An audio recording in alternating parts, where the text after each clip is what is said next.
गुरुर्ब्रह्मा गुरुर्विष्णुः गुरुर्देवो महेश्वरः गुरु साक्षात् परं ब्रह्म तस्मै श्री गुरवे नमः तस्मै श्री गुरवे नमः तस्मै श्री गुरवे नमः.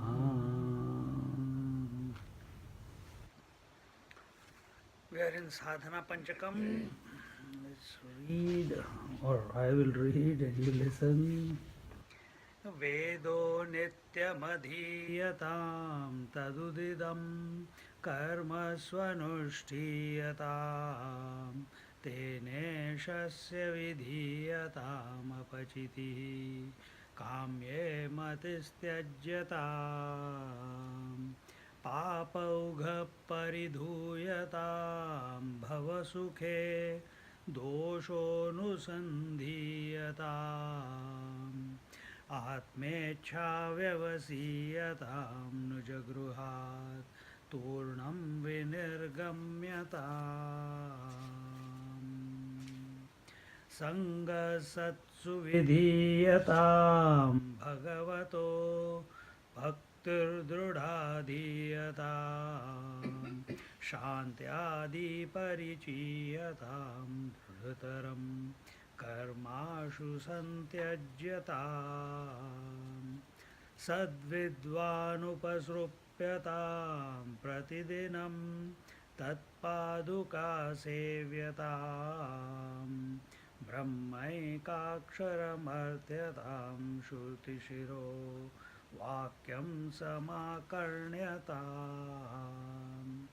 वाक्यार्थश्च विचार्यतां श्रुतिशिर पक्षसमाश्रीयताम् दुस्तर्कात्सु विरम्यतां श्रुतिमतः तर्कोऽनुसन्धीयताम् ब्रह्मास्मीति विभाव्यतां हरः गर्वपरित्यज्यतां देहेऽहं मतिरुज्यतां बुधजनैः वादपरित्यज्यताम्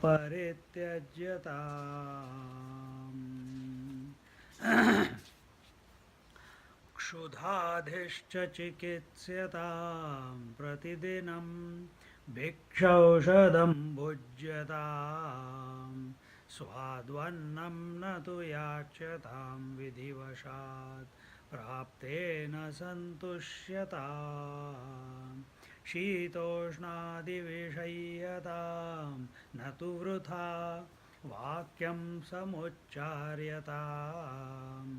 औदासीन्यमभीप्स्यतां जनकृपा नैष्ठुर्यमुत्सृज्यताम्.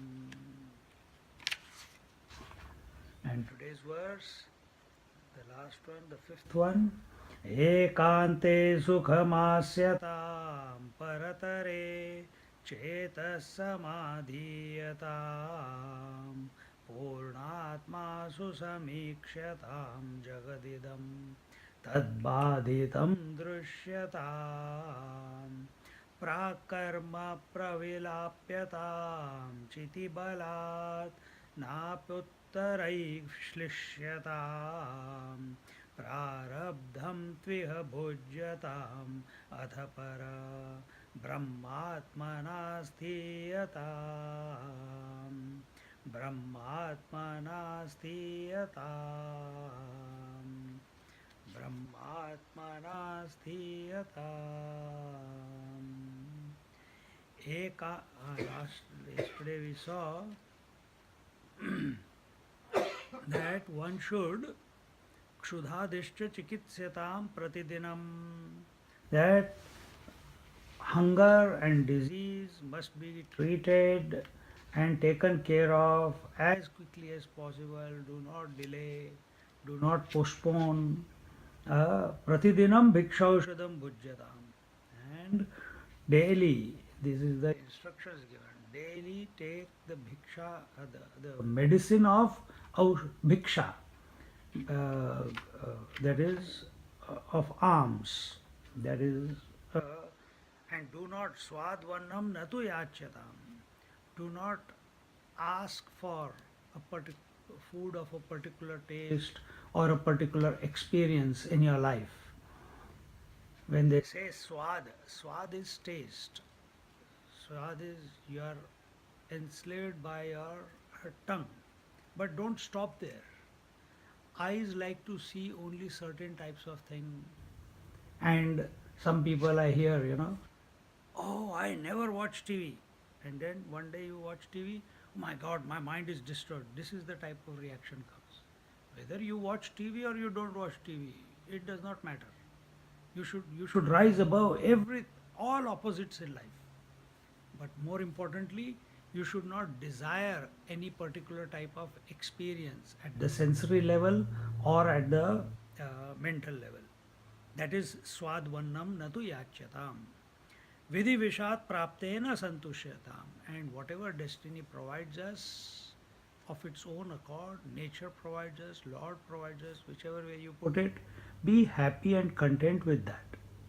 At any given moment, instead of us saying, why, oh my God, I don't have that. Oh my God, I don't have this. Oh my God, if I wish I had a little bit more so that life could go better. No. Discover joy in what is there. Otherwise, as time passes, it becomes a big problem. These are the people who become senile.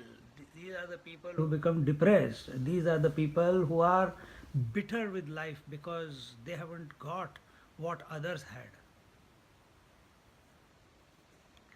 Vidhi vashat praptena santushatam. Important is not content one day. Be content right now with what is there or not there. And then, from that contentment, then put efforts, then allow the life to be lived, doing what is required to be done in whatever situation life has placed you. Shitoshnadi vishayatam. And do not react to the opposites, the duality that the whole world is all about. Don't create likes and dislikes. Don't continuously complain why it is hot today, why it is cold today, why it is not as warm as yesterday, why it is not as cold as yesterday, why it is not raining. Oh, I wish when it rains we want summer, when summer we want cold, when it's cold we want something else. Everyone looks forward, oh, the spring is so beautiful, flowers, it's so colorful, everything. And then when it comes, I wish it was something else, because I get hay fever every time spring comes. You are cancelling your own experience every moment. Stop that. And the only way to stop that is to persevere, to forbear, without any comment, without any reaction. Finds that inner strength by which you do not get affected by what the nature is throwing at you. And it is throwing something or the other every moment of your existence in this relative world. Natu vritha vakyam samucharyatam.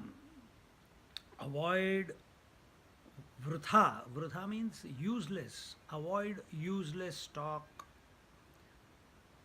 Useless talk is wasteful talk, which is not going to serve anything. But scriptures say don't talk, which is meaningful. So what we should talk about?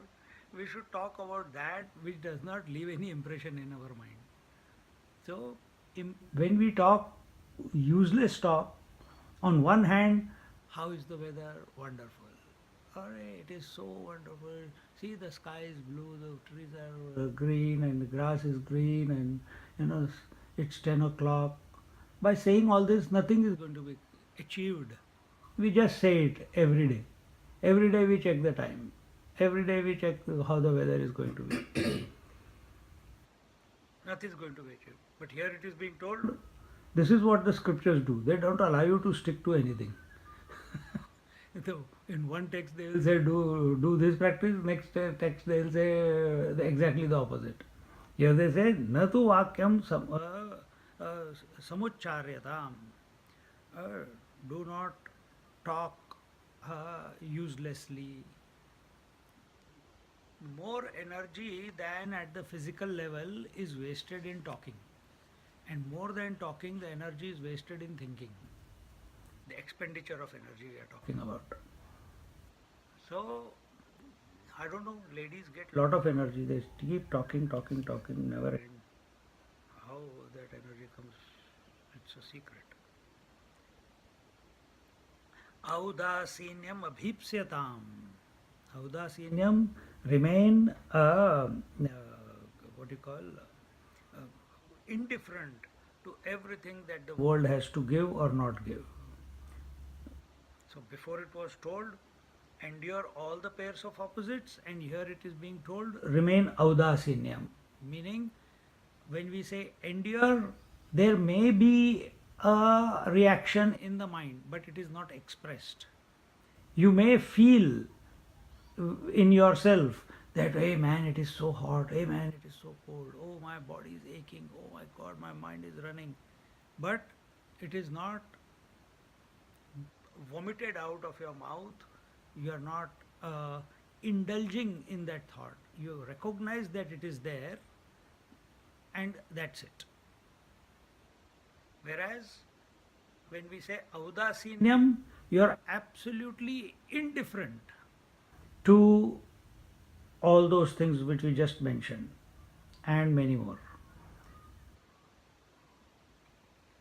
Now there is not even an internal comment with regards to heat, regards to the duality that the world is, which is continuously being bombarded towards us. Jana kripa naishthurya mutsrujyatam. Protect yourself from other people's kindness, and in other words, do not be subservient to anyone. Do not take favors. Do not take and forget. Only a Mahatma is allowed to do that. Take and forget. Who are you? Like many people, all these shawls and everything, they come from people only. And then they say, Swamiji, I gave you a jacket, I gave you a sweater. Where is that? I said, which sweater? Because it gets recycled. Someone comes with a birthday, hey, what is there? This is okay, take. Where am I going to put all this?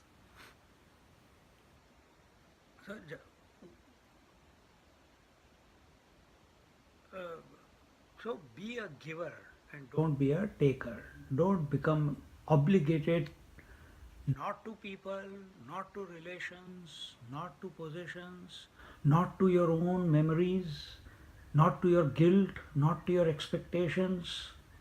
Nothing in this creation should make you a slave of it.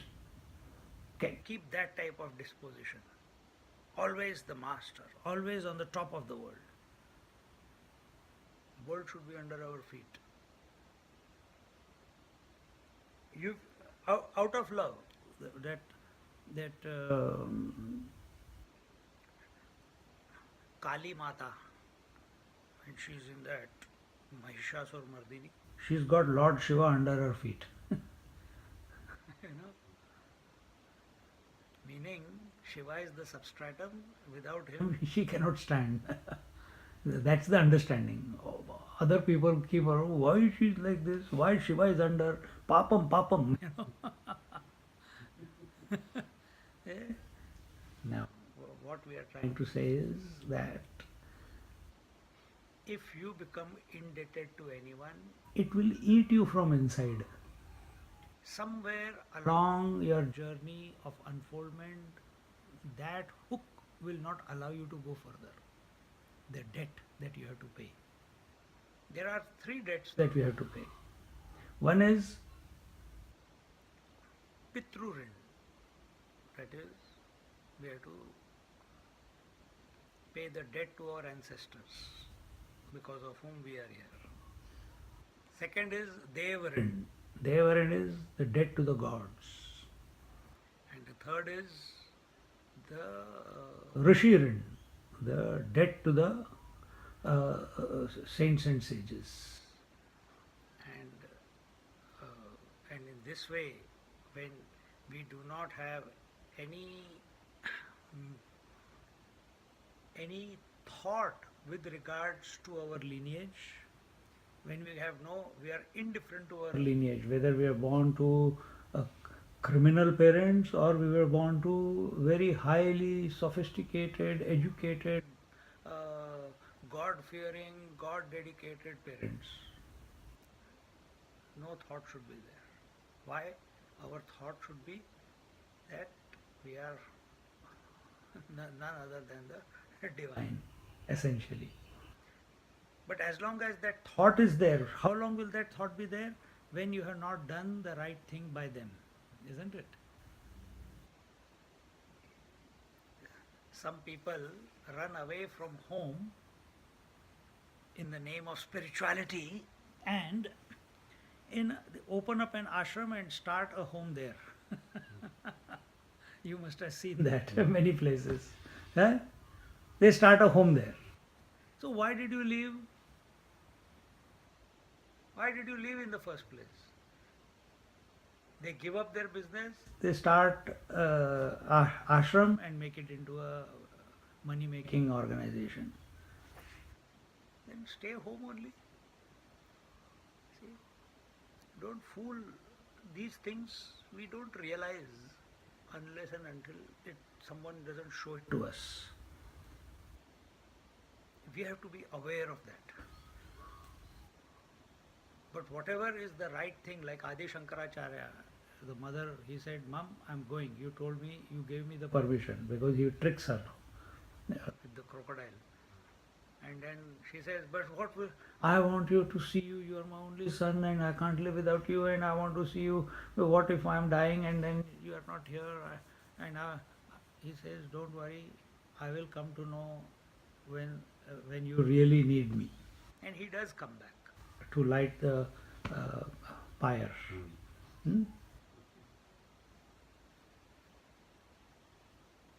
Exactly. So he did what was required to be done. Ramana Maharishi did what was required to be done. Nisargadatta Maharaj was with his family only. He didn't leave the family. So there are many, many masters who are continuing to be. Because what will you run away from in life? Huh? And if you run away from it, it will pursue you. You can be in a cave, but your thoughts are only about what you have left behind. So where's the growth?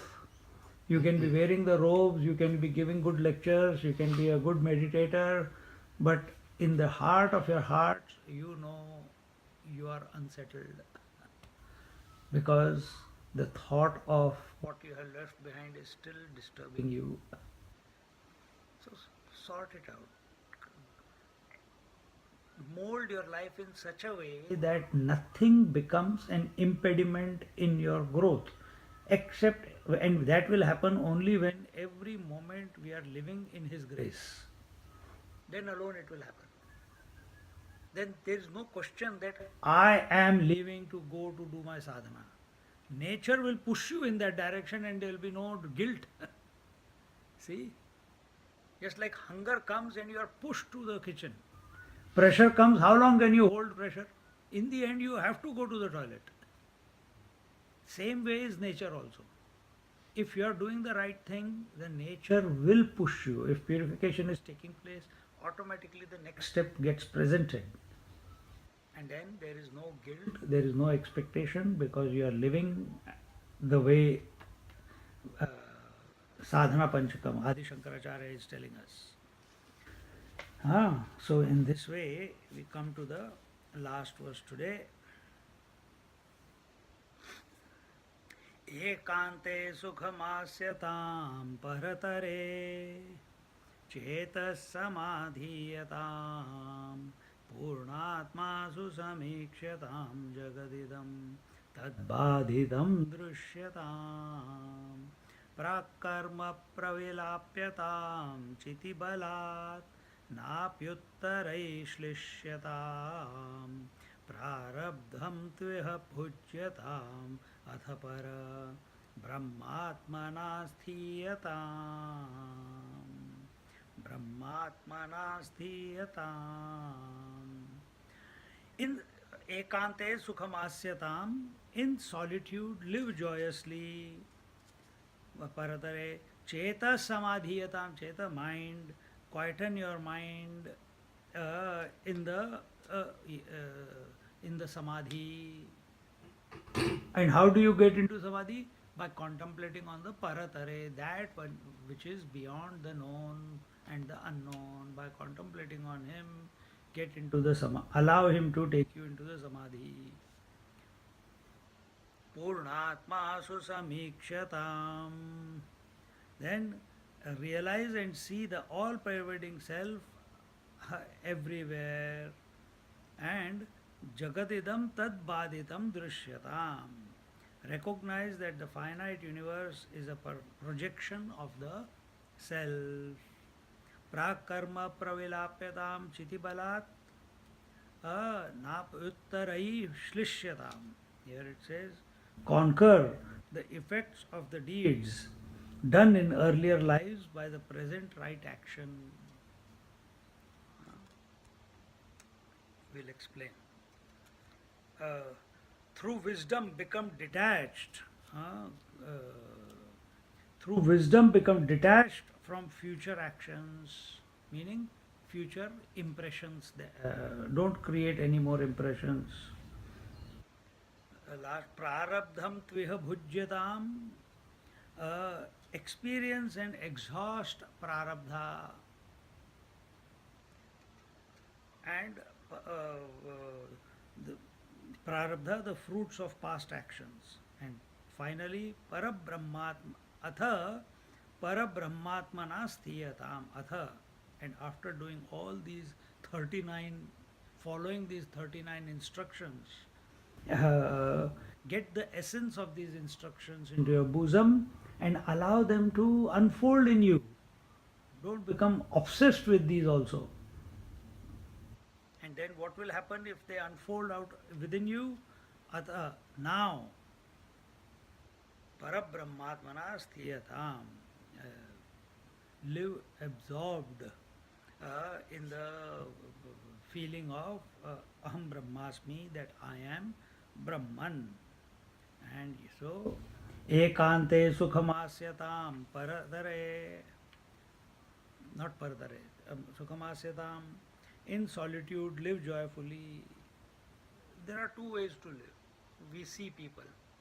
Some people can live alone, they are happy in their own company, and some people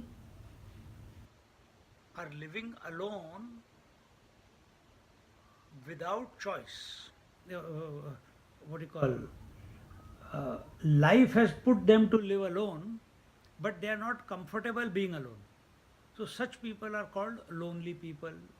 Lonely people have the mental issues. But a person who enjoys his or her own company, that is what is being taught.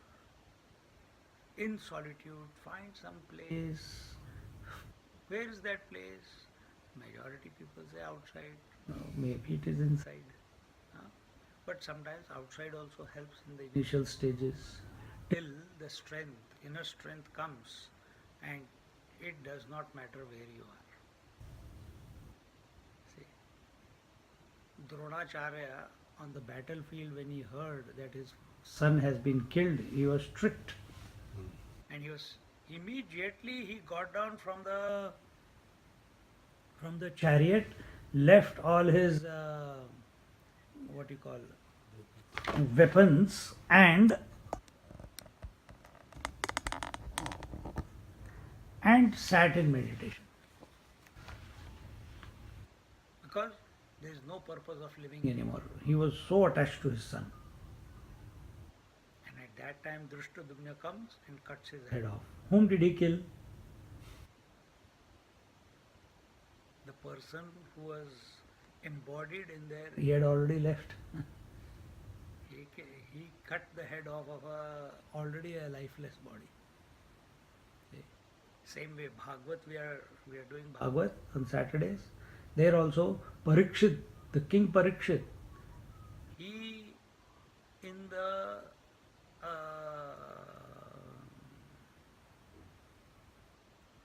in a moment of how should I say? In a moment of disturbance in his mind because of hunger. Hunger creates anger. If it's not satisfied, he goes into an ashram, asks the sage who was sitting in meditation, give me some water to drink or some food to eat, and he doesn't ask nicely, he asks arrogantly. But the sage is meditating, he can't hear him, and out of anger, he puts a dead snake around his neck. His son is taking bath in the river, and someone goes and tells him, without looking, without assessing the situation, the son there and then in the river takes the water and gives a curse to the person whoever has put the snake around my father's neck, may he be killed by the snake Takshaka within 7 days. King doesn't know that this curse has been given to him, and he goes away from there. Then he comes back. The father, he tells his father. Father said, "What did you do? You know who was there?" Closes his eyes. He sees, it was the king who came. And Parikshit was the emperor. He was the most ideal king. For 10,000 years, not 10,000, quite more than 1,000 years, he ruled the earth.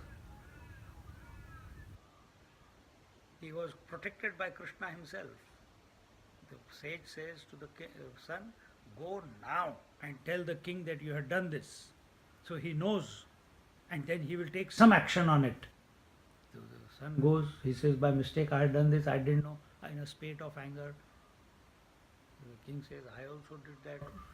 Put that snake around his neck in a spate of anger. You also did the same thing. And now what to do? Now he's got 7 days left. 7 days left, and exactly on the 7th day, the snake is going to come and is going to kill him. And he goes to the banks of the Ganges. When he goes there, he sees more than hundreds, thousands of saints and sages. All great sages are there, already collected, gathered together by the banks. And there's a seat in the front. He says, I'm asked, as he is coming there, he is asking everyone, can someone tell me what should I do so that I become free of this, so that I realize what is the most worthy thing to be done when you've got only 7 days left? Monday, Tuesday, Wednesday, Thursday, Friday, Saturday, Sunday. Which is our day? Last 7th day or the 6th day or the 1st day? Nobody says answer. No, go ahead. In the end, he reaches the front of the whole gathering. Thousands and thousands of sage, Vashishta, these all great munis are there. But nobody is taking the seat to give him the answer. And then Ved Vyasji's son, Shukdevji Maharaj, who has not spoken even one word from his mouth since birth. He is walking around. And just, he is always walking around naked. 16 years old, comes, just in his own, sees the seat, sits down. Nobody argues with him. Why a 16-year-old? Today if something like this happens, there will be anti-spiritual, this is not spiritual, who is this fellow? He is not, we haven't seen him going to school. Where is your certificate? Where is your... huh? he comes and sits down because that is his day. It is ordained. How did these sages come to know that Parikshit is going to come here? Comes there, sits down. First word he utters out of his mouth. The king, Parikshit, asks the question, what should one do when he has got 7 days to live and I am that person? Immediately he sits, quiets down, looks at the whole thing, closes his eyes. Om Satchidananda Rupaya Vishwotpatyadi Hetave Tapatraya Vinashaya Shri Krishnaya Vayam Namaha. First word that he utters from his mouth is Om and prayer to Lord Shri Krishna. And then begins the 18,000 verses discourse on the glory of Lord Krishna. And there also, why did I tell you this story? That on the 7th day, when the snake came and bit the body of Parikshit, Parikshit was not there. In the 7 days, he had transcended the body and the world. He had realized. So what did the snake bite? A dead carcass without life. So when death comes here to us, are we going to complain or are we going to transcend and let death take the carcass of matter? For that, solitude is very important. When we find a solitary place, when we find a quiet place, and we enjoy our own company, it is very, very healthy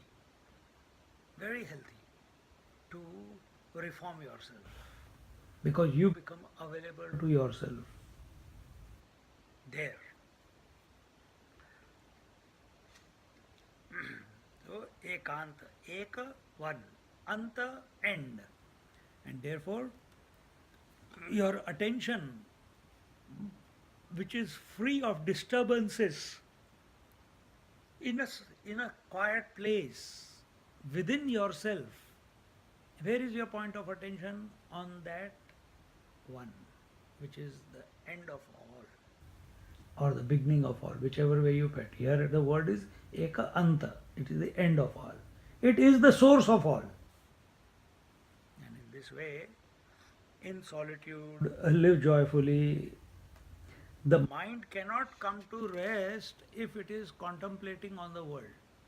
Only when it is contemplating on that one, the mind finds the peace, tranquility within itself, which is its nature.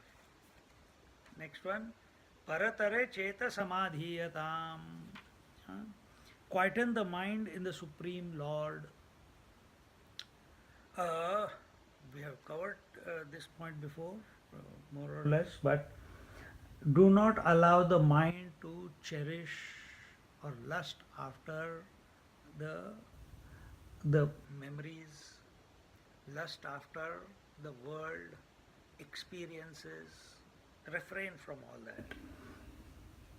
Don't make your disposition, without this particular object I cannot live. I hate that. Never say that. I hate that. Instead of using all these words, fall in love with the Lord and allow Him to, only He has the power for this multi-pointed mind to become focused. But for that, we have to fall in love with the divine theme. And when we fall in love, then this scattered mind becomes collected, becomes focused, becomes concentrated, becomes single pointed. And that is the purpose of this particular exercise. And only if you know, if you are in love with the divine theme, you're chanting Om, your mind is focused on Om or on the name of the Lord. Only a focused, alert, concentrated, single pointed mind has the capacity to go or be absorbed into meditation. A multi pointed mind cannot get into meditation. Only a single pointed mind. What did I say in one of the class? Single pointed mind is equal to expanded mind, is equal to pure mind, is equal to focused mind, is equal to calm mind.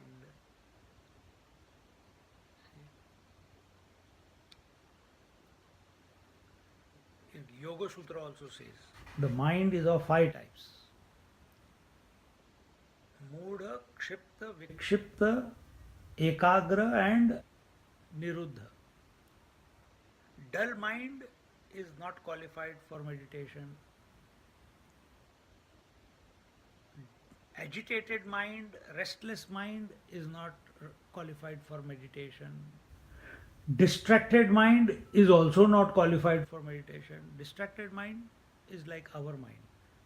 We are listening to something but thinking about something else. We are not able to, we understand everything, but we are not able to stay there. We are not steady in our contemplation because of the distractions. Inner distractions of the memories or of the outside world. Then comes Ekagra. We'll come back to it. Then last is Niruddha. Empty mind is also not qualified to be absorbed in meditation. Why? Your focus is void, emptiness. That also cannot. Never allow your mind to remain empty. Don't make that choice. That's what we are saying. I want an empty mind and force yourself to be empty. No. Emptiness, we must reach a poise of conscious emptiness.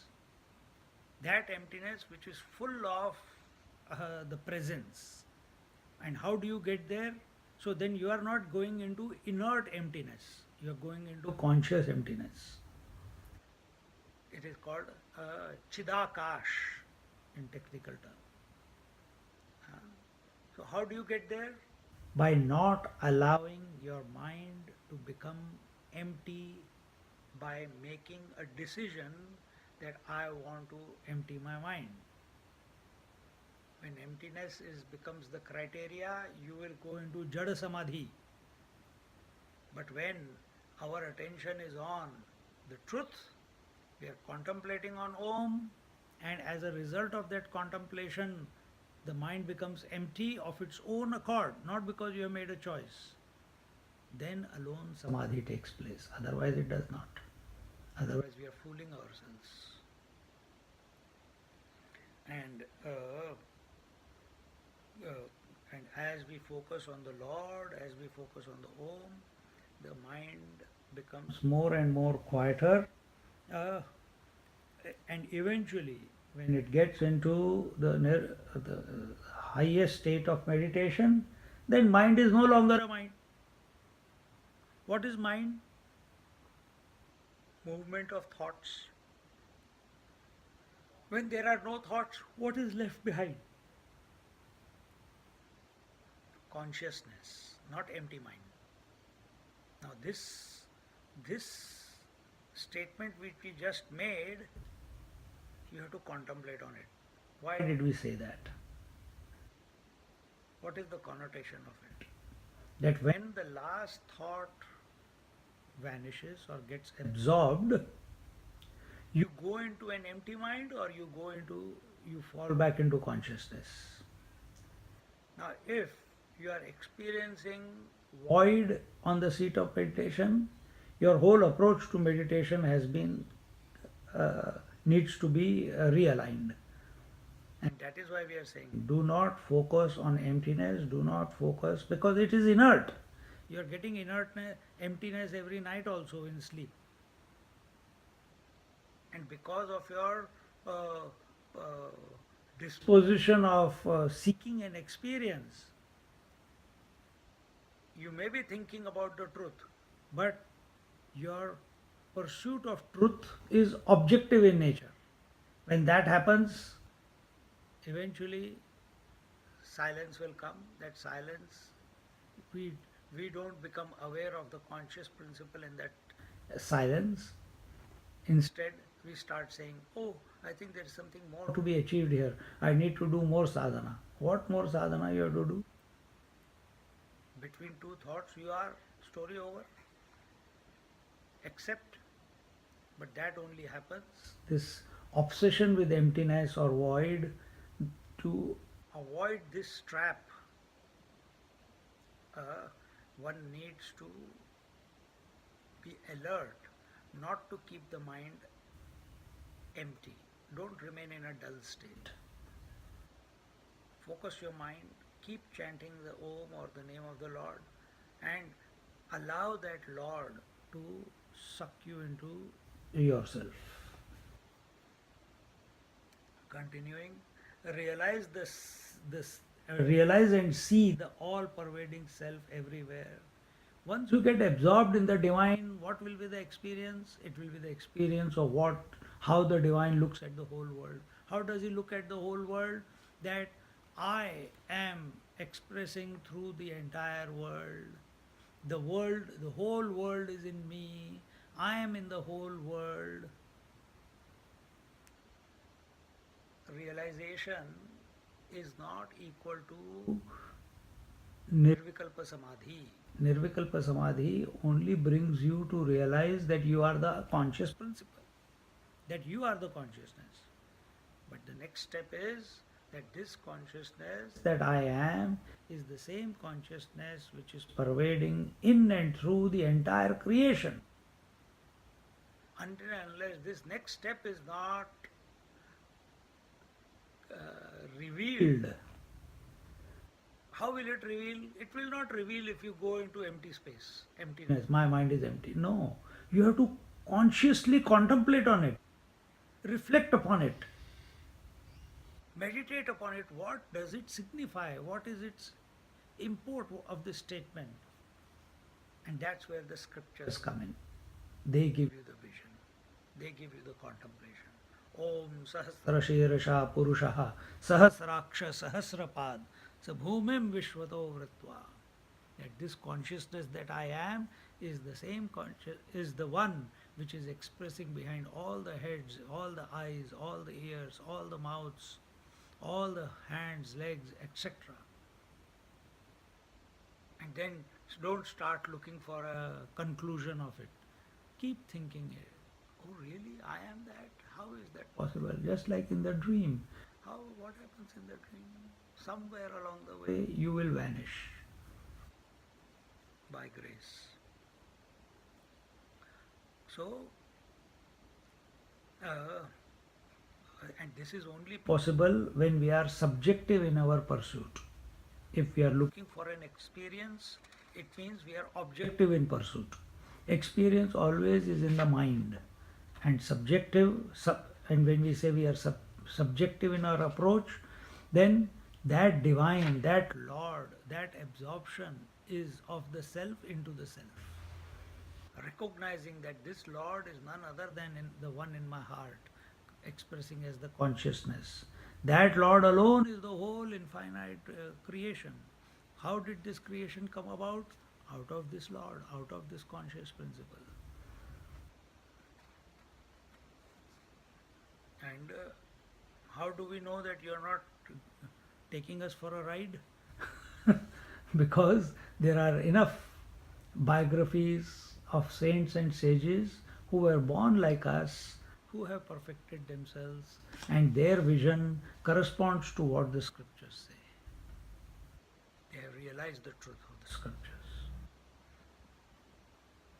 And in this way, such a person who recognizes the self or the divine uh, that he is the same divinity expressing in and through every inert and sentient creation, uh, alone is the really awake one.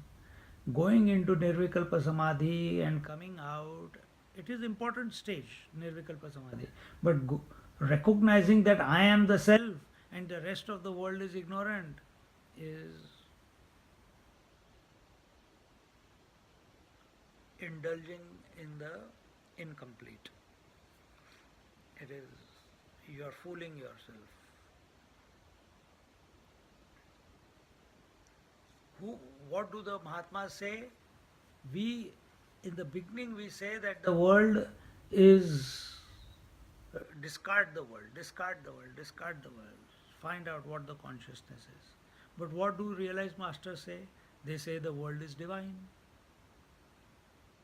How is that possible? Get there. Asti bhati priya nama roop. The world is bhati. I know the world is priya. I love the world. Asti bhati priya is same as Satchidanand. So the world is, I know the world is, it exists, and I love whatever is existing. These three aspects of the world are from the divine. The next two, Nama Roop, they are the projection. Nama Roop. So, everything in this world, this camera, it is, I know it is, I love it because it records me, and it has a form and it has a name called camera. Drop the name and form, there itself the truth is caught. So, to bring this vision about, for this vision to come about, surrender to the Lord, to and to see that this Lord, this infinite being, this conscious principle is the one which is pervading the entire creation, inside and out, everywhere, every form, is the true awakening. True awakening is not to your own conscious principle. True awakening is when this conscious principle that you have come to ascertain, come to realize, is recognized as the one and one without a second principle. Then it is true awakening. Recognize that the finite world is a projection of the self. This is the next point.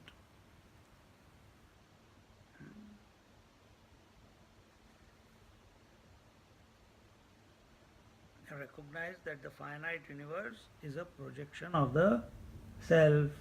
Jagadadam tad bhaditam drishyatam. Everything in this creation is a result of cause and effect. First rule of that is every effect must have a cause. Effect cannot exist independently. So what is the cause of this world? Like waking and dream are the effects, deep sleep is the cause. Child is the effect, parents are the cause. Day and night are the effect, sun is the cause.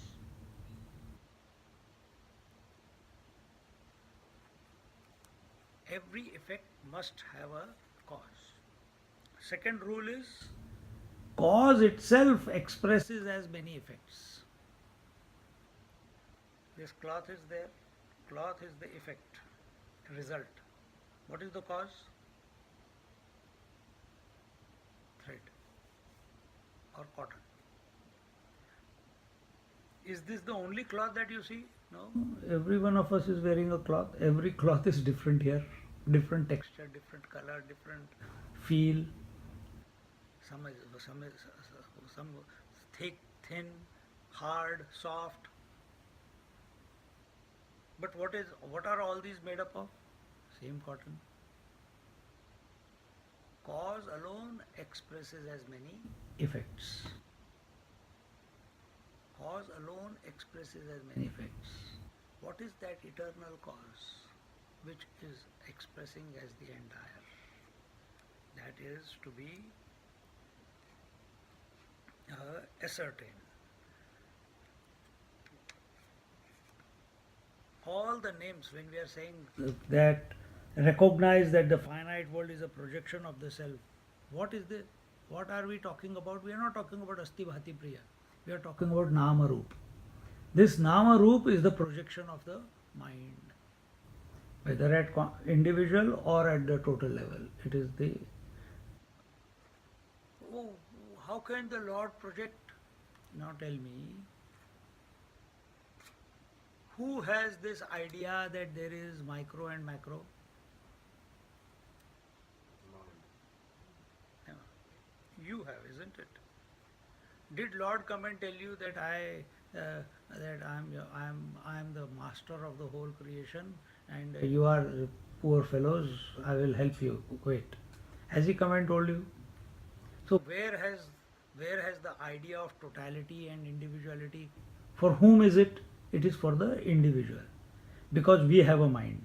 So because we have a mind and we want to transcend the mind, we have created and mind is a pair of opposites. That's all it is. So what is the opposite? If we want to transcend and we are not able to recognize straight away, then we have to take some position, and that position is told as there is micro and macro. Micro is slave of the mind, macro is master of the mind. See? That's the healthy approach by which one can overcome the rigors of life, the difficulties, the shortcomings, the pain, the bondage, by falling in love with that macro. And in this way, come to recognize, here it is told, come to recognize that this projection has nothing but, essentially it is nothing but that one reality. Cause itself is appearing as many effects. Ocean itself is appearing as many waves. Ocean has got no problem. As many waves, zillions can come and go. It is, ocean is still the same. Why? Because ocean is not only the waves. It is, waves are only on the top 2-3 meters of the water. Ocean is much more than that. But where is our attention? Our attention is only on the surface. And what is the surface? Nama Rupa. Dive deep. Have the courage to dive deep.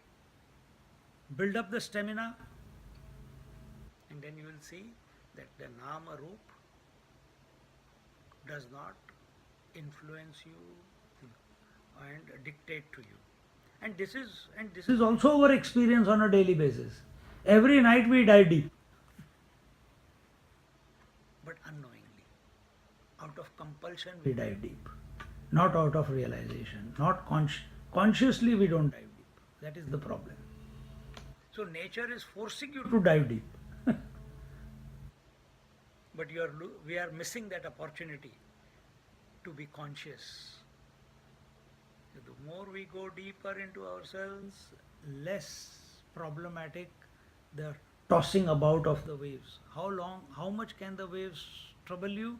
Only as long as you are in the first 3-4 meters of the water. But once you go down, it's absolute calm. No problems.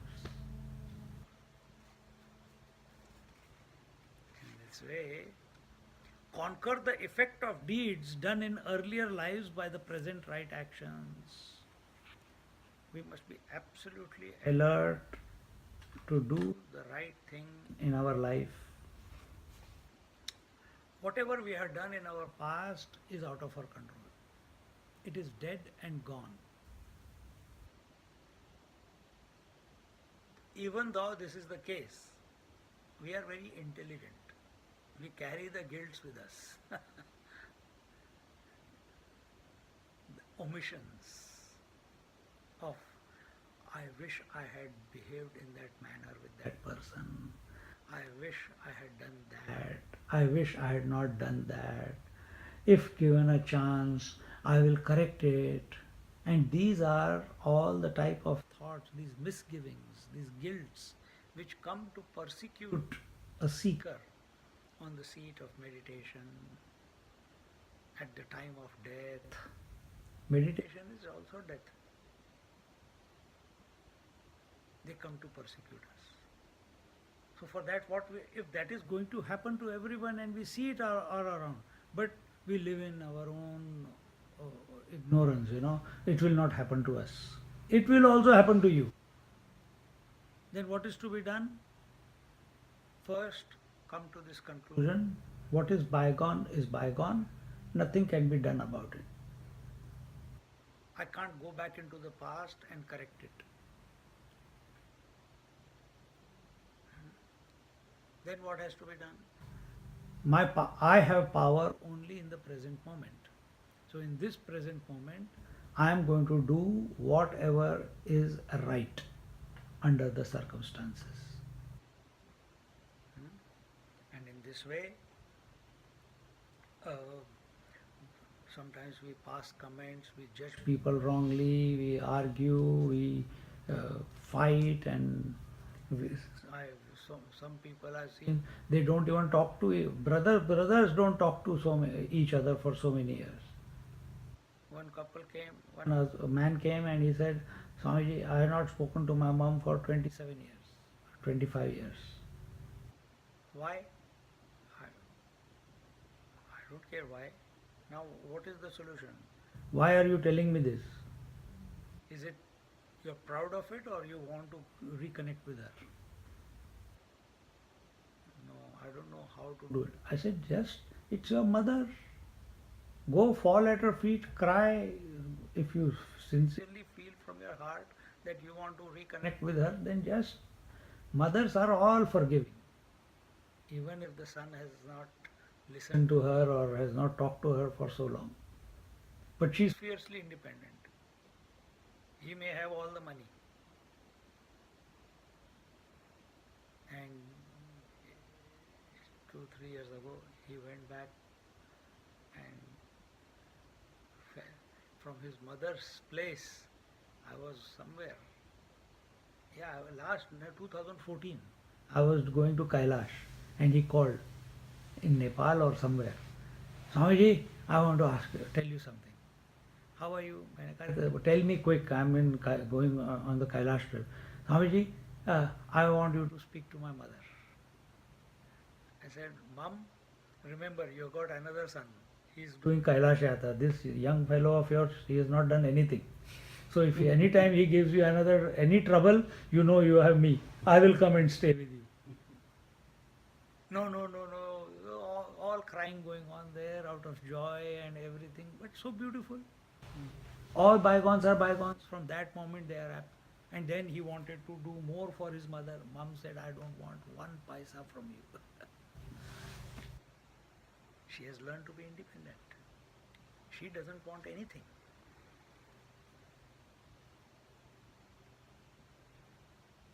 See? Why? Parents ask sometimes, beta give me some money, beta give me some money. This son who had got some money and had come overseas, he must have thought, I'm imagining here, I don't know. He must have thought, oh, I got the money, now mom is wanting to indulge and enjoy the money that I am earning. And every month she is asking, and she must have asked some extra money. It was for some other purpose, not for herself. He didn't know that. He refused her. And from that time, he stopped talking to her because if I keep talking to her, she'll keep asking money. Money is dictating the relationship. This is how low we have fallen in our life.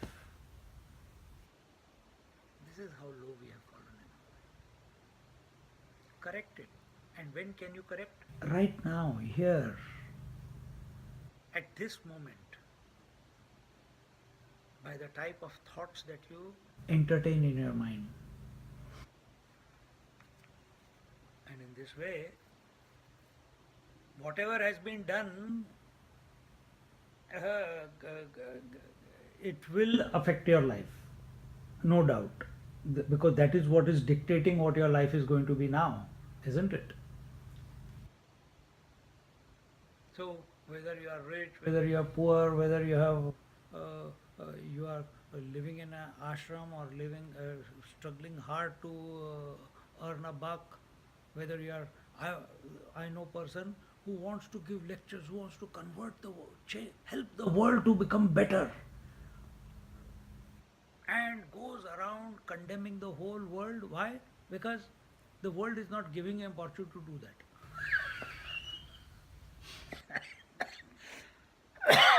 See the pathetic state.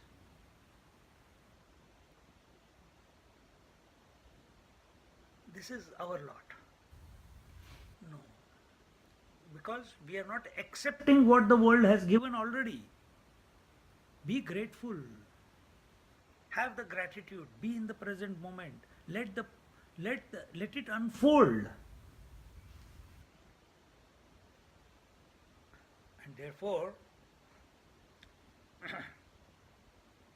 the right medicine for these guilts and omissions in past is a right action right now. And what is the right action? See, we think, this is a very important point. We think we are doing actions. We think we are thinking. We think we are speaking. We think we are doing the action at the level of body. Wrong conclusion. Matter is self-propelled. Matter is self-propelled in the presence of consciousness. And what propels it? Consciousness can, this is at a very basic level, consciousness can never be matter. Understand? Consciousness is light, matter is darkness. Consciousness is effulgent, matter has got no light. It cannot know itself. It cannot illuminate itself. The qualities of conscious principle and the matter principle are absolutely 180 degrees diametrically opposite to each other. How can two opposite things ever come together? But that funny combination of coming together is called individual.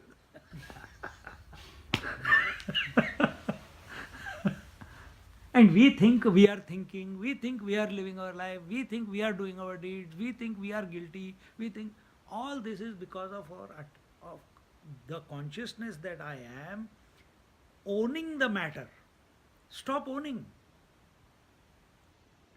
Matter is self-propelled. Okay, I stop now. How do you stop? All actions that are happening out of you are because of previous impressions that have gone into, which appear as desires, and they propel the body to, the mind to think in a particular way, speech to come in a particular way, and body to act in a particular way. Get out of the way. Get out of the way. Allow it to unfold. And if you can't get out of the way, the best thing that you can do is, whatever is taking place, offer it to the divine. If you feel that you have to do something, do it, but offer it to the divine. Do it for the Lord, not for yourself. And therefore, again and again, the scriptures in Vivek Chudamani, Sadhana, Panchakam, Gita, Upanishads is telling, do not do desire-oriented, desire-prompted actions. Do not. But actions will take place, even if you don't. And if they are taking place and you have a feeling that I am doing the activity, offer it to the Lord. Lord, why is this happening still? I understand everything, but I don't know. Offer it. Be a deena. Be a beggar. that nothing is mine. Even if it is intellectual, but have the feeling, the bhava, and offer it. Why these defaults are happening, I don't know. Whether you remember to offer it while it is happening or after it has happened, but important thing is offer it to him, not just a superficial statement in your mind when you're, no, no, I offer everything to the Lord. No, you have to be alert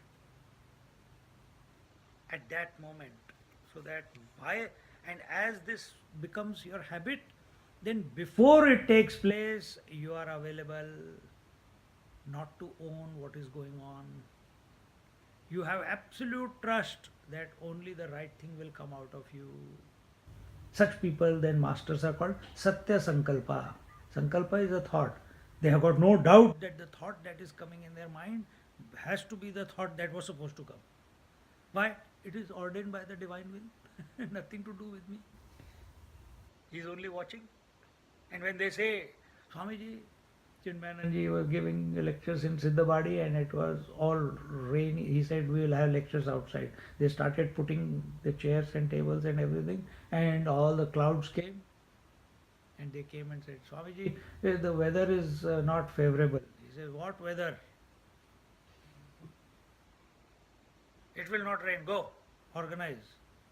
In 15 minutes I am coming out. For 1.5 hours, all the clouds went away. And when the lectures, Purnamada, Purnamidam, it rained.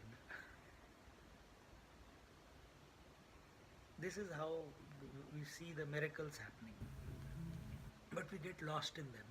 But we don't understand why they are happening. Satya Sankalpa. It can be because he has made a decision. Most of the time, masters do not interfere with creation. They do not impose their will on it. Sometimes it happens. But that also they don't own that it has happened. The other thing is that the person who approaches such masters, they come with such a great faith in the master that they get healed or etc. etc. The important point is that we must do all the actions as an uh, uh, in the present moment. We must do what is right. So what is right at this moment? You say open to the teaching. Good. Otherwise another person, I ask, what is right? Swamiji, that you are giving the lecture. I say, what are you doing? I am sleeping. No, that you remain open to the teaching. My disposition is what is right, that I do justice to what I am, the contemplation that is that is being presented.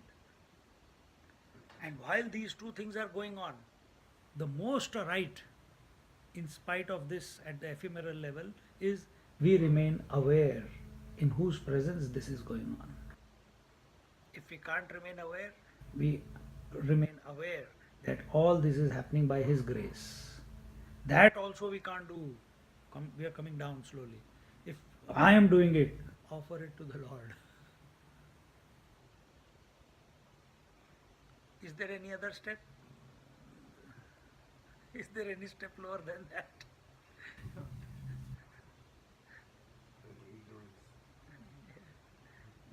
Huh? So in this way, we have created our own subconscious impressions, we have created our own memories. Those subconscious impressions and memories are the cause of present actions. Whether what world throws at us is, we have got no choice on it, isn't it? People say we have a choice, we have a choice, we have a choice. What choice do we have? What world throws at us is destiny. What you do with that destiny is your free will. That's what we say. But what is that free will? Free will is to take ownership or not to take ownership. To do the right thing or not the right thing. Instead of being in the present, if you keep complaining about the past and lost opportunities and expectations, then you lost the plot. Free will is recognizing that whatever is taking place is by the divine, is by the will of the divine, not because of me, including thoughts. This thought also is coming because of him. To come to that alertness, that alert poise, that even this thought that I am Brahman is also not because I want to say. The mind is programmed in this way, and who has programmed it? The divine. Who cares who it is? Who is that divine? Not other than me.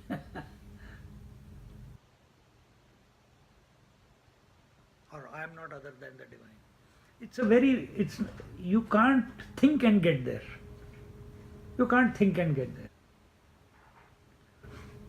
It's like space. You know space is there, but what is space nobody knows. They only know what objects are. They only know what planets are. But what is space? Definition. So the absence of object is space. You see? So there is nothing, and you are saying there is something. So, but that is our perception, isn't it? Exactly the same way. This truth cannot be caught. This space. What is this space? This is space also. There is one Druk Drushya Vivek. I think it comes in that. In Avadhut Gita also it comes. There are three types of spaces. I'm going a bit about the next point I'm explaining. Next one after that.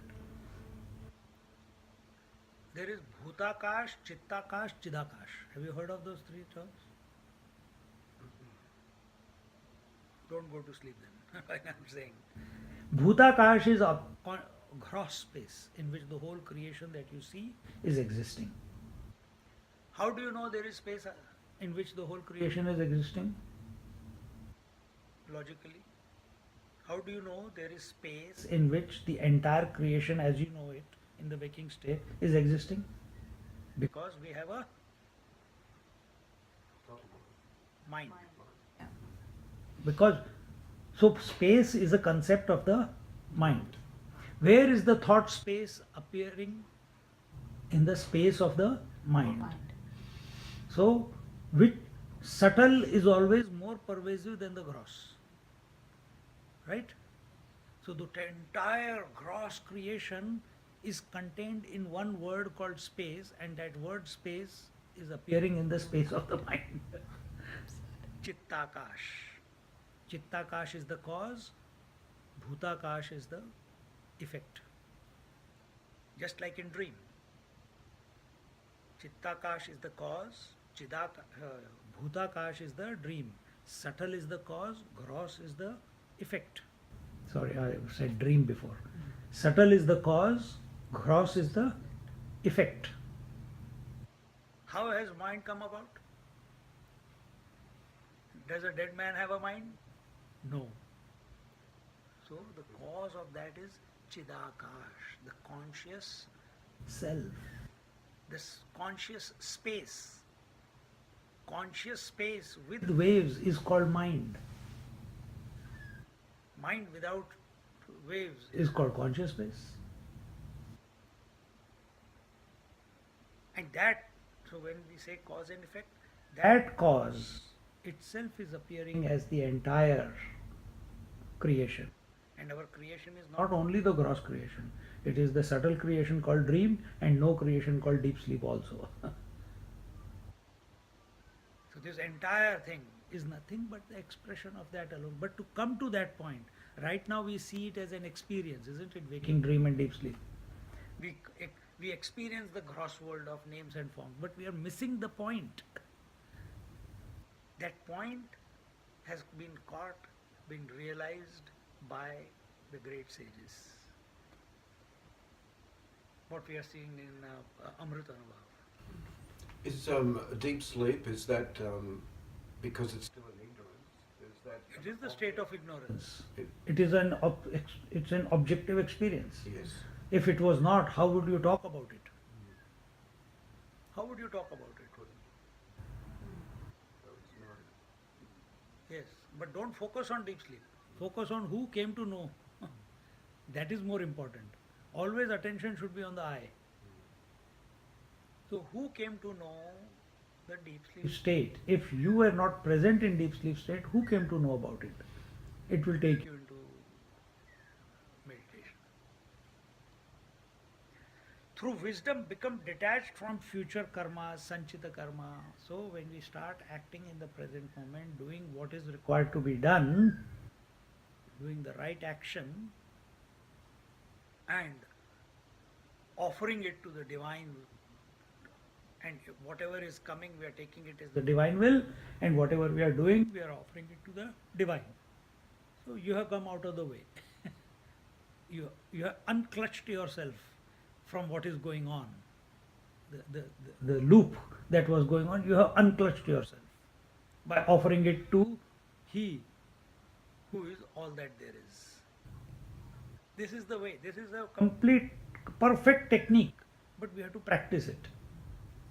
And that requires courage. And then through wisdom become detached from future karmas. Now we have got three types of karma. There is sanchit karma, prarabdha karma, and agami karma. So what are sanchit karma? Sanchit karma are accumulated karmas. Prarabdha karma is some of those accumulated karmas become manifest. And what becomes manifest is called prarabdha karma. And agami karma, those karmas which are still to be performed. Meaning those impressions which are still to come.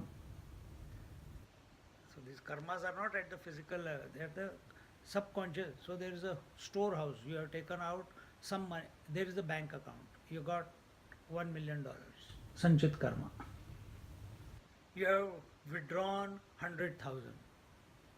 So what do you have? Once you have withdrawn, you have to use it. So once an arrow has been shot from the bow, it cannot go back to the bow. It has to continue. So body has been shot out of, because of the sanchit karma, some of those karmas which were the most potent became the cause of this birth. Body has been shot. Body is the arrow. It has been shot. Nothing can be done. It will continue in its journey till death. That is destiny.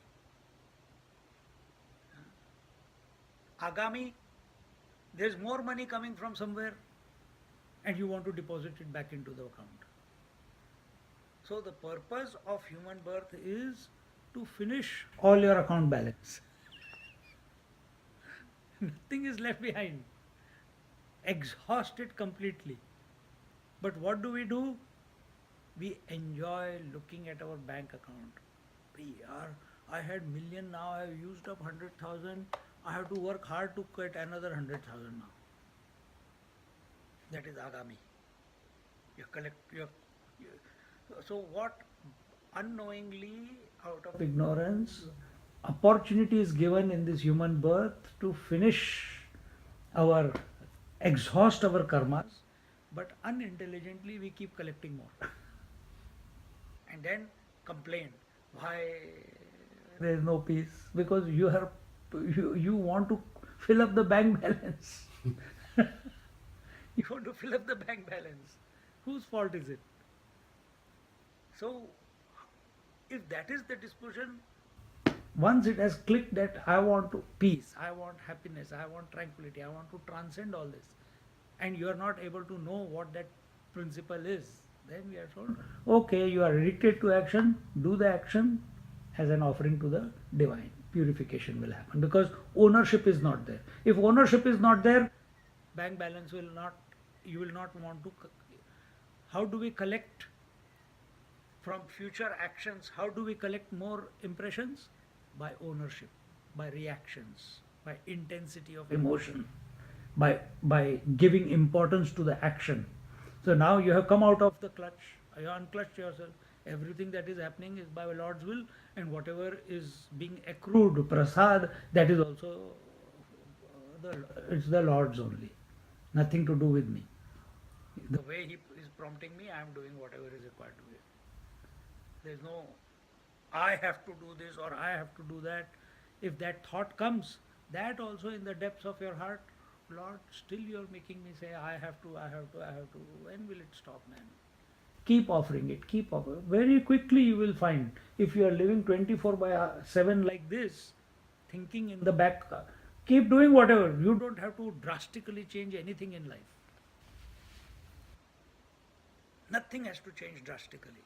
Don't shake the whole balance. But whatever is taking place, to this extent, even if a murder takes place, and you are not the owner of the murder, killing takes place, there is no guilt. A doctor by mistake, because of while doing the operation, a person dies. Does he feel guilty? He was doing the right thing. He also has a knife. Murderer also has a knife. Murderer does with an attitude of revenge, killing, obsession, whatever. But the doctor, he was also having the knife, he was doing the operation, but what was the attitude? I must heal, isn't it? So he doesn't feel bad, he doesn't feel guilty. But if there the sense of ownership came, then I have seen doctors who don't want to practice medicine anymore because they have diagnosed it wrong sometimes or done something wrong on the operating theatre. So here, so through wisdom gained by the study of scriptures, through regular upasana, chanting the name of the Lord, through regular meditation, slowly, slowly, slowly, by offering all actions to the Lord, all thoughts to the Lord, all desires to the Lord, because you cannot say that I don't want to desire. Desires will erupt. They will keep erupting. You have to keep surrendering to the Lord. We purify ourselves, and this way, that how do we know that the ego is expressing? What are the two horns of the ego? Ownership. Huh? Ownership. Ownership? Yeah. Oh no. Okay. The desire. Okay. So technically the two words are karta and bhokta. Karta means I am the doer, I am the thinker, I am the seer, I am the hearer, I am the feeler, I am the taster, I am the guilty, or I am the expector. I am something or the other, some role you keep taking. If I don't do it, who is going to do it? If I don't do the meditation, who will go do the meditation? If I don't think about the self, who will think about the self? If this feeling is there, understand, ego is there. I am, first is karta. And why does an individual become the doer? Because out of experience he has seen that when he does something, if I'm doing, what have we done? I am hungry, I go from here, go to the kitchen, doing is taking place. I take the muesli, I have something, I take it. Now my hunger is satiated, I have the joy. So the actions that I have done with ownership give me a temporary joy. But we are focused on joy. So sometimes we get very lot of joy, sometimes we get less joy, but all those joy prompt us to do more actions. So because I did, therefore I enjoyed. Because I worked hard, so I have become successful. Because I meditated, therefore I am purified. Because I do puja, the wealth is coming to me. Because I am good, people listen to me. But this is the way we fool ourselves. This is just an ego trip. Doership and enjoyership both keep feeding each other. And we have to unclutch from that. And that is only possible by regular study of scriptures, through regular japa, making your mind focused, concentrated, and regularly contemplating on that transcendental principle. And as a result of this, slowly, the ego becomes diluted. The doership and the enjoyership becomes diluted. And this is nothing new. Every night it is happening to you. The doership that you exercise in the day, in the waking state, where does it go in deep sleep? It vanishes. Where does the enjoyership go in the deep sleep? It vanishes. Deep sleep is the state of bliss. But that bliss is of ignorance. It is not of knowledge. It is not of wisdom. And therefore, again, yes, we in the deep sleep, doership is not there, but we are still addicted to enjoyership. We are still addicted, and therefore every night we want to go to sleep. Why Mahatmas don't sleep? This is the reason. Because they have unclutched from enjoying also, as an experience. If on a seat of meditation, deep ecstasy is happening, and if it doesn't happen next time, I think you people start having doubt about their own meditation. Swamiji, one person is there. Swamiji, I always see light in my third eye, and I don't know. With so sincerity they come. I don't know where it has gone. I'm not able to see it. It used to be so nice to be in the presence of the light. If it was Swamiji, what will Swamiji say? Man, don't stop at the red light, traffic lights. Move on. Huh? So we get caught up somewhere or the other. Why? Because of doership. So here he is telling that come to this, that I am not the karta, I am not the bhokta, I am not the doer, I am not the enjoyer, I am the one. And if we keep surrendering the karma at the karma means activity, movement from point A to point B. There alone karma can express itself, and it expresses gross, subtle, and causal, and finer subtle. So manasa, vacha, kaya. This is where the karma is taking place. Karma is not only at the body level. Karma is also at the speech level. Karma is also at the mental level, because thoughts are moving. Keep surrendering them at the feet of the Lord. Then what will happen when you keep surrendering them at the feet of the Lord? Lord becomes more important than the thoughts. Lord becomes more important than the gross actions. And when Lord becomes more important, then automatically the thought of the Lord will be prominent. And this is Vaikhari Madhyama Pashyanti. Then it will. And every night it takes place. The thought of sleep becomes prominent into your mind, only then you can go to sleep. Otherwise you can't. And that thought of sleep overpowers all other thoughts, isn't it? Exactly the same way, consciously, the teacher is telling us, allow the thought of the divine to be the most important thought in your mind. And if you are finding it is difficult, can't maintain it, then offer every action to the Lord. Don't take ownership. Experience and exhaust the past actions that have started prarabdha. No escape from this. What has started, it must conclude. And therefore, Jivan Mukta Purushas are those who have realized. Then why they are still in the body if they are realized, if their body disidentified? Because the body is the result of prarabdha, the result of destiny. It will go on till what is the journey of the arrow when it leaves the bow to reach its target? What the bow from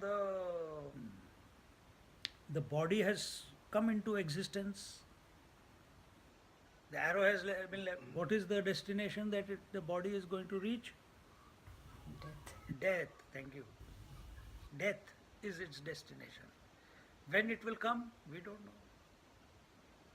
There was one master, Udiya Baba, in Vrindavan. Akhandanand ji's का नाम सुना है? हाँ, his teacher. He was sitting on a pulpit giving lecture, and all hundreds of people are sitting there. One person is pressing his leg, one person is pressing this leg, and he's old. And people are asking questions, he's answering, or some satsang, bhajan, kirtan going on.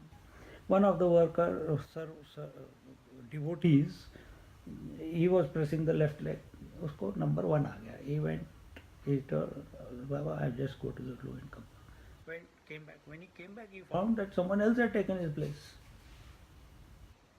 And in that moment of jealousy, extreme anger erupted out of him. And there below that, there was an axe. He took that axe, and his thinking became, I am a devotee of the Lord, I love my teacher. Why is this jealousy coming towards this person? Because I love Baba. Baba is the cause of this jealousy. Baba is the one because who's making me angry. If Baba is not there, this problem would not have been there. He takes the axe and cuts open his head. There and then in front of all the people. Udiya Baba. This actually happened. Yeah. Cuts open. And Baba, Udiya Baba, had already told, my time is coming. This is how I'm going to die. Having known that he is going to die this, was there fear? He was still smiling, still chanting Ram, Ram, Ram, and with that he passed away. He was a Vaishnava. No, he was everything. He was a yogi, Kundalini yogi, Ashtanga yogi, Vedanti, devotee, everything all put in one. He had practiced everything. See, who can do this? Who can have this disposition? He who is not the body, who is totally absorbed in the divine. For us, my God, this thing happened. He knows, still he is calm. There's a danger of that becoming too attached to the teacher also. No, now you're taking it negatively now. Yeah. This is one extreme case. Yes, attachment. If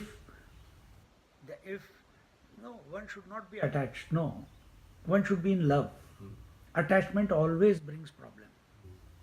Infatuation brings problem. Both are love only, but we want love. And how will that pure love come? When you see that the teacher is an expression of the divine. That divine is expressing as the teacher in your life. That divine is expressing as everyone who comes in your life. Because teacher is not only who is teaching scriptures. Teacher is your partner, teacher is your friends, teacher is that cat, everyone is your teacher. If you are ready to learn. Dattatreya Maharaj has 24 gurus. That's not to say that only 24. He is giving you an example that 24 things are my guru in this creation, including a prostitute, etc., bird, sky, pigeon, this snake, etc., etc. But don't stop there. Every moment something is going to come in front of you. Are you going to learn or are you going to have a default response to it? So when our vision expands because of our love for the Guru, the Guru principle, then teaching is every moment. Learning is every moment. See? We become available to that, I used to take, nowadays it's not happening, small children class, 10, 15 children sitting here, and I used to play first some chanting and then I'll ask some questions, and And I'll tell you, when they used to answer me, used to bring tears from eyes. You have to ask the right question though. You have to prompt them in the right direction, but not give them the answer. They used to come up with the statements of truth given in the Upanishads. They used to come up with that. And I used to be, how did you come to know this? I got their notebook still. They have written it down. Your day is made. Uncluttered mind, no data, no memory. That's so good. Time passes very quickly, man. What time?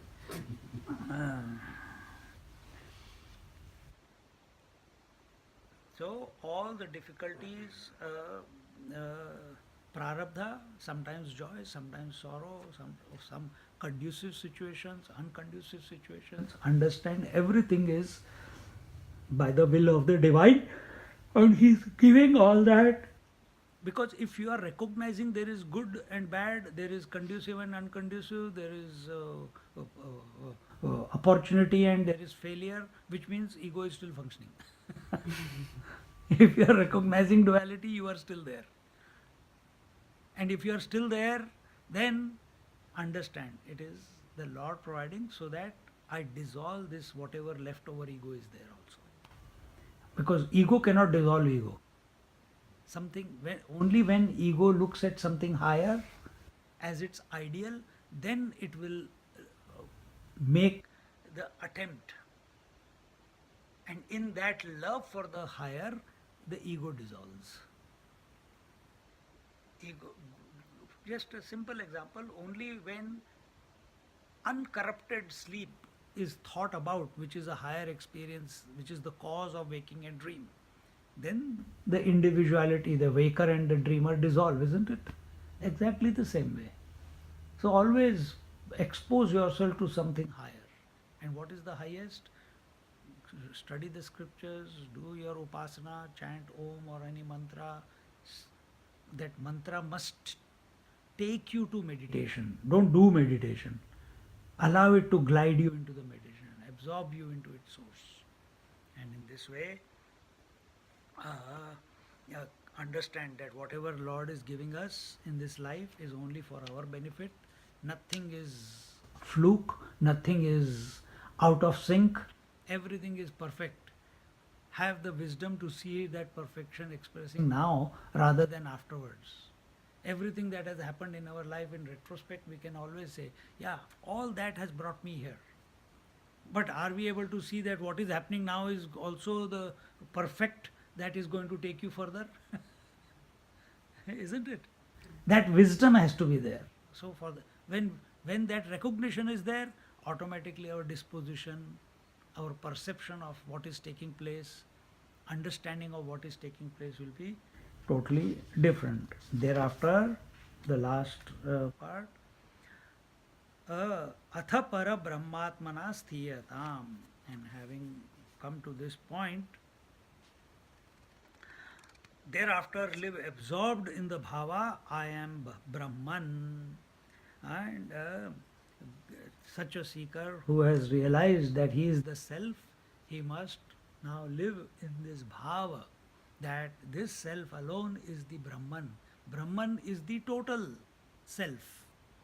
When we say self, we are just using the word. Individual realizing the conscious principle within himself is the self. That self, but there are so many selves functioning everywhere. That is our observation. So what is that? So when you recognize that this self is that one without a second principle, which alone is as if, very important, underline, bold, italics, is the same one as if expressing in and through one and all, through the multiplicity. This bhava, this feeling, by thinking you can never come to conclusion. It has to click. You cannot go after every organ or every cell in your body and see if there is consciousness there, consciousness there, consciousness there. But because you are not thinking that you are you know you are a cell. Without a cell, this body cannot be. But you have taken a position which is of the total. So you know, from this point, you know, there is no doubt that you are pervading every cell and organ and limb in your body, isn't it? No doubt. Take that position. Take that position. For taking that position, you have to get body disidentified. For becoming body disidentified, you have to get into flights of meditation on the higher principle, on the higher. So practice that again and again. Keep having this feeling that I am the one which is behind. I don't understand it. How? Lord, reveal it. Study the scriptures. They give you the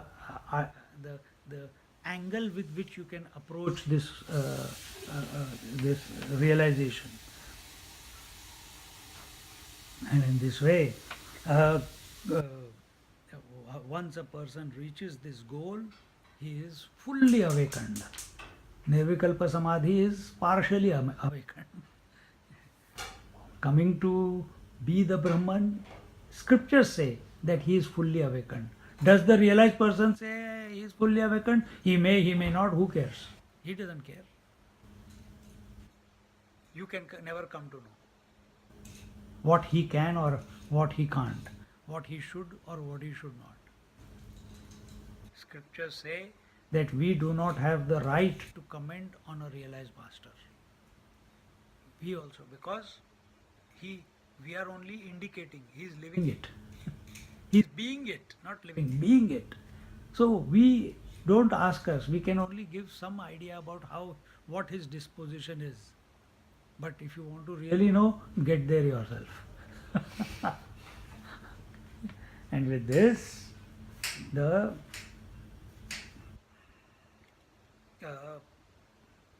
and this will happen, this disposition in the total, that total is that divine, it will come about only when everything is purified. Purified means you renounced the gross body, the subtle body and the causal body. Letting go, growing out of, transcending, purifying, they are all similar. Don't think purification is different to transcending. No, it is the same.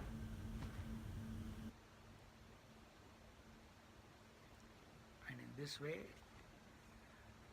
until and unless the last iota, the last thought, what is the last thought? I am Brahman. I am that reality. But it was necessary to have that thought so that you could wean your mind away from all other thoughts. But now even that thought, don't keep that as an objective experience. Be it.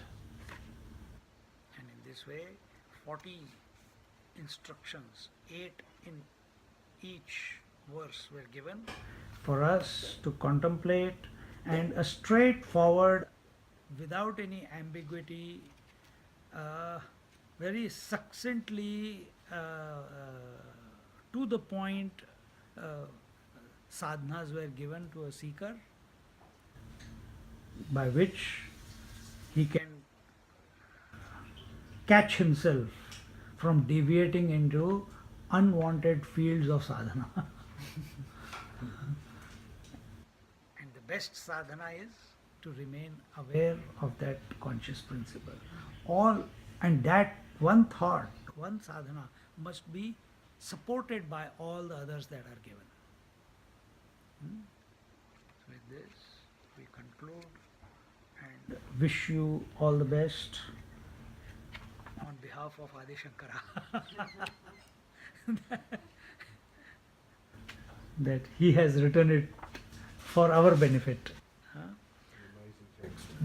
Om Purnamada Purnamidam पूर्णात् पूर्णमुदच्यते पूर्णस्य पूर्णमादाय पूर्णमेवावशिष्यते ॐ शान्ति शान्ति शान्तिः हरिः ॐ श्रीगुरुभ्यो नमः हरिः ॐ. Just sit quietly for a minute or two.